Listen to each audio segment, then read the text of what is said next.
Germany's recent decision to approve a defense procurement package worth 50 billion euros marks one of the most consequential strategic shifts in the country's post-Cold War history. This move is not simply about replenishing equipment or modernizing aging platforms.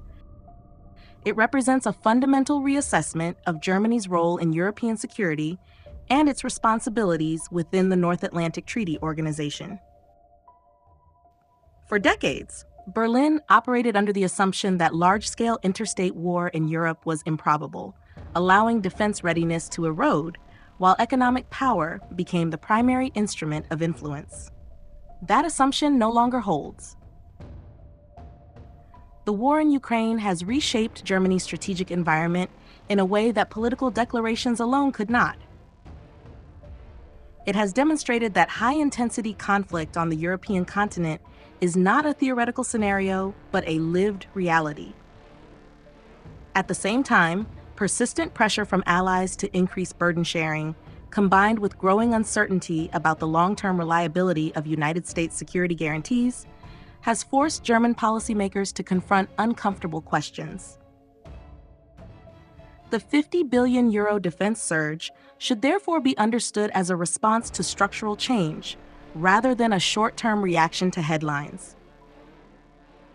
For much of the post-Cold War period, the Bundeswehr was shaped by austerity and political caution. Force levels were reduced, stockpiles shrank, and readiness suffered. German defense planning focused on limited expeditionary missions, crisis management, and symbolic contributions to alliances rather than sustained high-intensity warfare. The result was a military that retained professional expertise but lacked depth, resilience, and the ability to operate at scale over time. Public debate often treated defense as a technical issue rather than a strategic one, reinforcing a cycle of underinvestment. The so-called Zeitenwende, or turning point, announced by German leaders after Russia's invasion of Ukraine, signaled a rhetorical break with this past. However, rhetoric alone does not rebuild armed forces. The approval of a 50 billion euro procurement package represents a more concrete step, translating political intent into measurable commitments.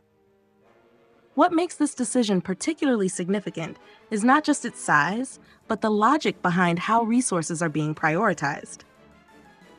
Rather than pursuing prestige projects or power projection capabilities, Germany has focused on areas that directly underpin national and alliance defense. Air and missile defense stands at the center of this approach. Germany occupies a critical geographic position as a logistical hub for NATO, connecting Western Europe with the alliance's eastern flank. Protecting German airspace is therefore not only a matter of national sovereignty, but a prerequisite for the movement of Allied forces, supplies, and reinforcements. By prioritizing layered air and missile defense, Berlin is reinforcing its function as the backbone of collective defense, rather than seeking unilateral military dominance. Unmanned systems and counter-drone capabilities form another core pillar of the new investment strategy. The establishment of dedicated drone defense centers reflects lessons drawn directly from contemporary conflict. Modern warfare has shown that inexpensive unmanned systems can generate disproportionate effects, disrupting logistics, reconnaissance, and command structures. Germany's decision to elevate drone warfare from a niche concern to a strategic priority indicates a broader shift in thinking. It acknowledges that technological adaptation is no longer optional for a modern military operating in contested environments. Cyber defense and protection against hybrid threats complete the picture. Recent allegations of cyber attacks, infrastructure sabotage, and foreign interference have reinforced the perception that Germany faces a persistent campaign below the threshold of armed conflict. Treating these challenges as matters of national defense rather than isolated security incidents represents a significant conceptual shift. Investments in cyber resilience, intelligence integration, and critical infrastructure protection signal that Berlin increasingly views security as a multidimensional domain extending beyond traditional battlefields. Equally important is what Germany is choosing not to pursue. The procurement package does not indicate an ambition to build large expeditionary forces or long-range strike capabilities designed for power projection far beyond Europe. This restraint is deliberate. German strategy remains anchored in alliance frameworks and defensive credibility rather than unilateral action. The absence of certain categories of offensive systems reflects a conscious effort to balance increased military capability with historical sensitivity and domestic political constraints. Within NATO, this repositioning has far-reaching implications. Germany is evolving from being primarily an economic anchor into a logistical and defensive linchpin. Its value to the alliance lies less in leading combat operations and more in enabling sustained collective defense.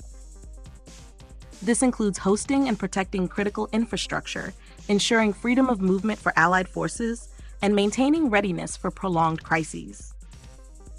Such a role may appear less visible than frontline combat units, but it is strategically indispensable. Domestically, the defense surge also raises complex political and social questions. Sustaining higher levels of military spending over time will require durable public support.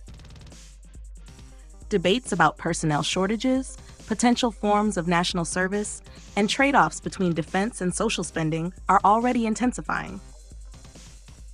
Unlike emergency measures, long-term defense reform demands legitimacy rooted in democratic consensus. The Bundeswehr's future effectiveness will depend not only on equipment, but also on its relationship with German society.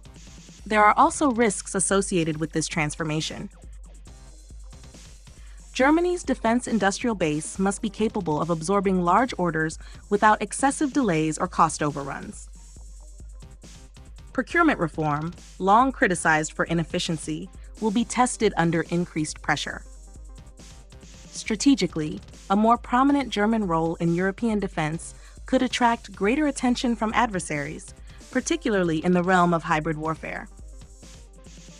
Strengthening resilience may therefore increase exposure in the short term, even as it enhances security in the long term.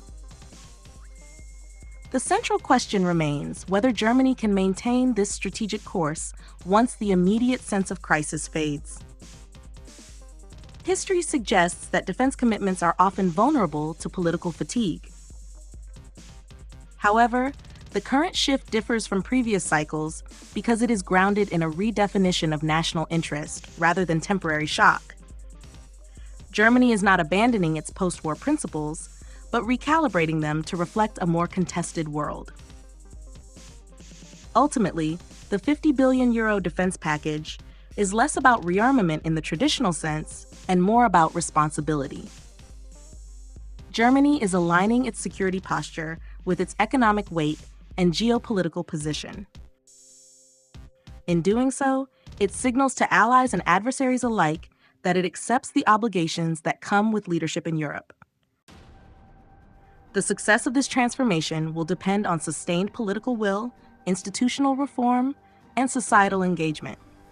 If these elements hold, the new Bundeswehr may come to represent not a break with Germany's past, but an evolution shaped by hard-earned lessons about peace, deterrence, and stability in an increasingly uncertain era.